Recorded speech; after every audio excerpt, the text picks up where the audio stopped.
जी बताइए क्या बीमारी है आपको? डॉक्टर साहब मुझे बोलने की बीमारी है। कब से है ये बीमारी? कौन सी बीमारी? बकवास ना करना, मैं तुम्हें बता रहा हूँ। क्या हुआ इमाम साहब?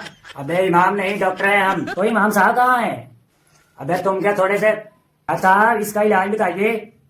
किसका इलाज? बोलने की बीमारी का? याद तो है तुम्हें?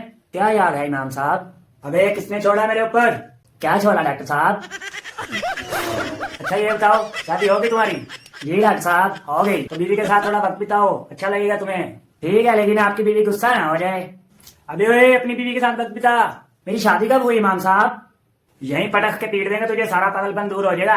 गुस्सा क्यों हो रहे इमाम साहब? आप दवाई लिखते मैं चला जाता हूँ। ये लीजिए, दोबारा अपनी गंदी शक्ल लेके ध्यान आइएगा। आपके कितने हो गए डॉक्टर साहब? 500। 500 बच्चे हो गए डॉक्टर साहब? कौन सी मटर लगेगा डॉक्टर साहब? अबे मेरी फीस 500 ही, वो दे। हम आपकी फीस क्यों दे? आप हमारे गुमशुदा बाप थोड़ी ना है। जो दवा लिख के दी है उसकी फीस।